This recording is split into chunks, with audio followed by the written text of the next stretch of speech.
Hello Capricorn, para to sa'yo. Today is July 19 and Moon in Capricorn. Okay, para to sa'yo Capricorn. Para to sa lahat ng Capricorn.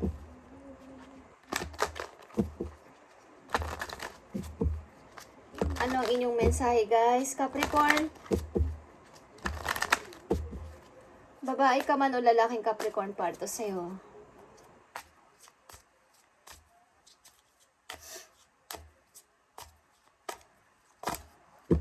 Tingnan natin ang iyong message. I need 2 messages dito para sa mga Capricorn na gusto mong bigyan ng mensahe. Bigay mo ang tamang mensahe sa mga Capricorn kung anong gusto mong sabihin sa kanila ngayong Moon in Capricorn. Tingnan natin guys. Capricorn, kung ikaw ay ano ang inyong mga mensahe ngayon? Okay. Okay. Wealthy man. Message for Capricorn. Kumusta na kayo guys? At kung kayo ay may kadiling o involved na tao sa inyong buhay na Capricorn, is ito ang kanilang message.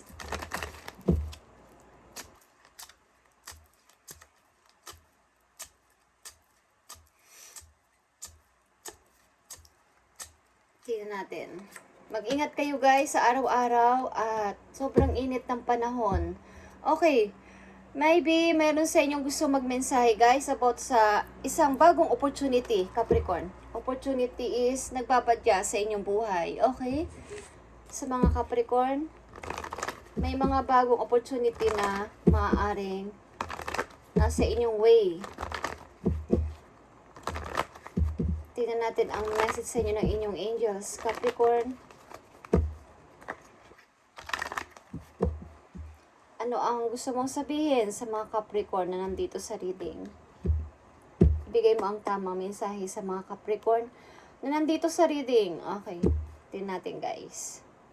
Choose freedom, Capricorn. Choose freedom. Okay, minsan na nararamdaman mo na para ka nabablock is ito ay illusion lang, Capricorn. Okay?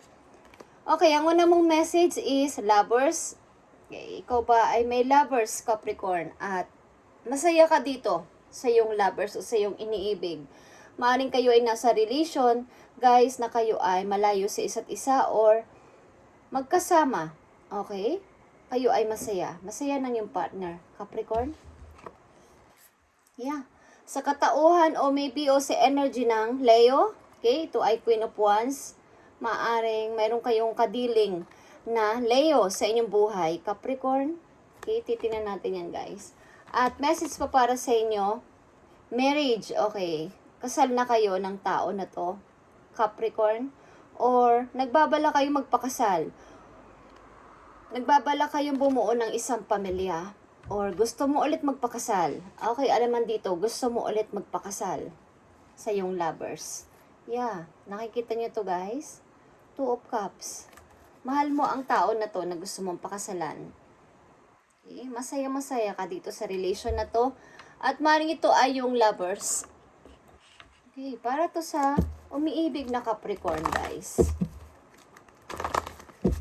Ang message ngayon. Okay, dahil Moon in Capricorn ngayong araw na to, guys, para to sa inyo, Capricorn.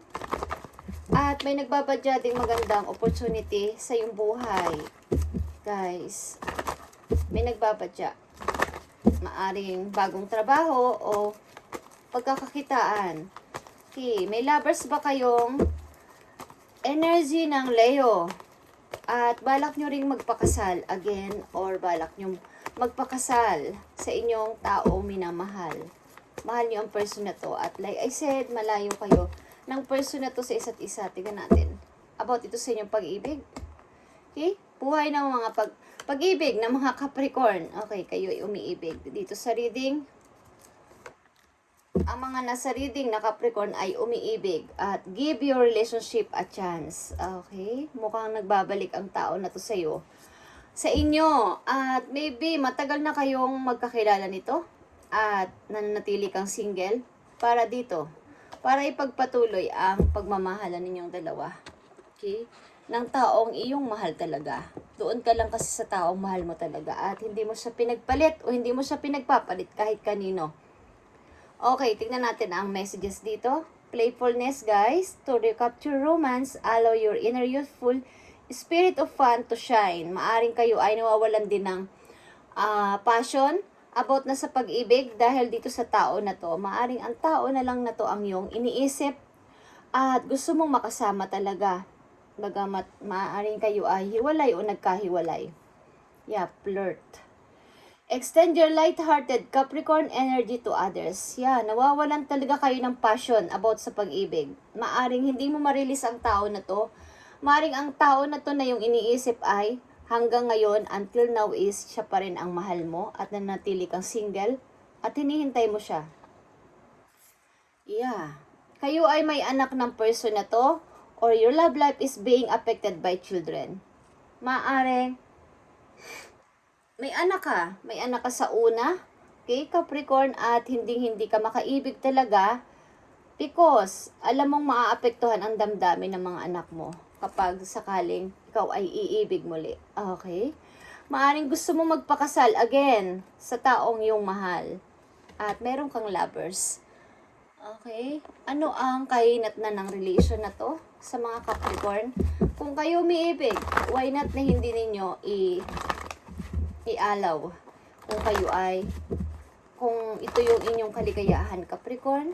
Okay? Maaring kung kinukonsider nyo man ang damdamin ng inyong mga anak mo sa, maybe sa una ninyong lovers o sa una ninyong kinakasama, is maiintindihan naman to ng mga anak ninyo kung ipapaliwanag ninyo ng maayos. At siguro is, kung nasa edad na yung mga anak ninyo, why not na hindi nila kayo maintindihan sa pag-ibig nyo muli. Okay? At maybe naman, kung bata pa ang yung mga anak, something talaga na i-consider nyo ang kanilang damdamin para hindi sila masaktan. Okay. At by timing yan, kung talagang mahal nyo at isa't isa ng tao na to, makakapaghintay ang totoong pag-ibig, Capricorn. Okay. Maaring nawalan kayo ng passion about sa pag-ibig, simula ng iwan kayo ng iyong minamahal o ng iyong tao talaga na minahal. Okay. Nawalan kayo ng passion na at gana sa pag-ibig o umibig muli. Okay. Tingnan natin ang maaaring kahinatnan nito dito sa lovers and marriage, Capricorn. 1, 2, 3, 4, 5. Okay, Capricorn. Nakikita nyo ang strength or power. Talagang, ang pag-ibig na to ay grabe yung magnetic, okay, ng inyong pagmamahala ng person na to. Dealing ka sa Leo, okay? Or madidealing ka sa Leo. Ang tao na to ang iyong mahal. Okay? Energy ng Leo. Isang tao na may personality na talagang independent at may parang, kumbaga, strong ang kanyang personality. Okay. Involved ka sa person na ganito ang personality. Okay? Hinahangaan mo ang tao na to sa pagiging isa niyang independent. Okay? At matapang na tao. Okay? Tingnan natin ang kahinat na nito. Princess of Wands is here. Okay. Yung energy of Leo again is here, guys. Princess of Wands. Or fire energy to. Nadidiling ka sa fire energy. Aries, Leo, Sagittarius. Okay? Capricorn.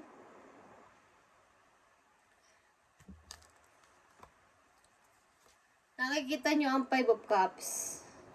And the love. Okay.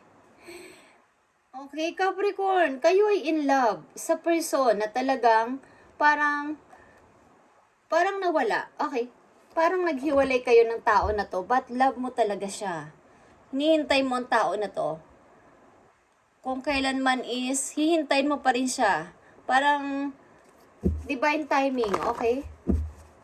Wow. Grabe yung love mo sa person na to, Capricorn. Hindi mo siya ma-release. Okay? Tingnan natin. Hindi naman masama yun, guys. Okay? Kung talagang minamanifest mo tong person na to, na yung mahal. Okay? Dito ang awareness. Lumalabas ang awareness or magician. Okay? Minamanifest mo ang person na to. At maaaring humihingi ka ng guide para dito Okay, humingi ka ng guide sa iyong mga guidance. Okay. Kung paano mo to i-handle ng tama. Siguro mayroon kang anak, Capricorn, at talagang kinukonsider mo ang kanilang damdamin kung iibig ka muli. Okay, tingnan natin. Napakadali lang ng message mo at malinaw. Okay, ikaw ay in love sa person na maaaring pinagsisihan mo kung bakit natapos ito, ba't hinihintay mo pa rin siya. Okay, Capricorn, tingnan natin ang maaaring paalala sa iyo, message o babala dito sa inyong reading. Ngayon, Capricorn, 1, 2, 3, 4, 5. Okay, Capricorn, maaaring babala, mensahe, or nakikita nyo to guys, foundation achievement. Okay, gusto mo talagang makasama ang person na to. Gusto mong bumuo ng family with him o with her. Kung ano man ang inyong kasarian. Gusto mong bumuo ng family at masayang family talaga at bumili ng bahay, lumipat sa isang bahay na magkakasama with your kids. Okay guys, Capricorn, yeah, hinihiling mo to talaga sa itaas, kay God. Humingi ka ng konting pag-asa na sana ibigay sa iyo ang tao na to. Yan, nakikita mo tong sinag na to. Ito ay Sun. Okay, at energy pa rin to ng Leo, guys. Humingi ka ng pag-asa na ibigay sa iyo ang person na to. Kahit imposible. Humingi ka ng pag-asa. At Crown Chakra, ito ay victorious. Victory. Okay. Changes. Choose wisely. Okay, Capricorn? Bagamat marami ka sigurong option, marami kang offer na dumarating sa iyo, ano man ang kasarian ninyo, sa isang tao, is maaaring pumili ka talaga ng dapat mong piliin na mahalaga sa iyo at mahal mo. At talagang ikakatuwa ng puso mo, ikakasaya mo. Maaaring ang tao na to ang pipiliin mo. Humingi ka ng pagbabago, humingi ka ng pag-asa kay Lord, nabigyan ka ng masayang family. Halimbawa, in the second time. Okay, parang sa next na magpapakasal ulit ako o next na iibig ulit ako, Lord, bigyan mo ko ng, ibigay mo sa akin ang taong talagang totoo at mamahalin ko may anak ako. Okay? At hinihiling mo to talaga sa taas na ang tao na to ay makasama mo. Hindi mo man alam kung kailan, ba't hinihiling mo to sa taas? Okay, hinihiling mo kay God na makasama mong person na to. So, kung marami kang offer, pumili ka ng maayos at yung ikakatuwa mo. Yung ikakasaya ng puso mo, yung parang masasatisfied ka, mapufulfilled ka. Okay, at something na talagang, ang lakas dito ng Leo guys. Okay, kung diling kayo o madidiling kayo sa Leo. Okay, at ito ang napakahalagang message for you. Okay, Capricorn, tingnan natin. 8 of Thoughts, okay? You may feel as though you're restricted by circumstances you find yourself in. Okay, but that's just an illusion. Like I said kanina, make a promise to yourself to refuse to be stuck in the situation that's making you unhappy. Don't wait for someone who come to the rescue when you can free yourself. Okay, wag mo nang hintayin pa na, halimbawa, para ka kasing nababla, katulad ng sinabi ko, i-choose mo yung iyong freedom. Halimbawa is, ayaw mo umibig dahil maaaring natatakot ka, ayaw mo umibig o ayaw mong bumuo o natatakot kang bumuo ng isang masayang family, bagamat nandyan na yung person, dahil maaaring naiisip mo baka masaktan ka muli. Okay, ito ay isang illusion lang, guys. Release your ex and magpatuloy ka kung mahal mo ang tao na nandito sa reading na sinasabi ko kanina pa is, why not na hindi mo siya mahalin at bumuo ulit ng family, okay? Maaring kailangan mong palayain ang sarili mo, okay? Na kung kaya mo namang palayain ang sarili mo ng ikaw lang, by your own, is why not, guys? Huwag mo nang hintayin pa na sana may mag-rescue sa akin, sana may taong tumulong sa akin about dito sa aking nararamdaman sa ngayon, okay? Kaya mo naman, Capricorn, okay? Parang na-stuck ka doon sa nakaraan. Sobrang na-stuck ka at ayaw mo nang kumbaga may mga alukman sa iyong hinaharap ngayon, sa kasalukuyan mo is natatakot kang tanggapin o i-accept, okay? You could free yourself from the obstacle that you're so focused by choosing a different path. Kailangan mo mag-choose ng different path. Kaya nandito ang choose wisely at nandito ang crown chakra, guys. Ito ay pag-choose ng another path para sa iyong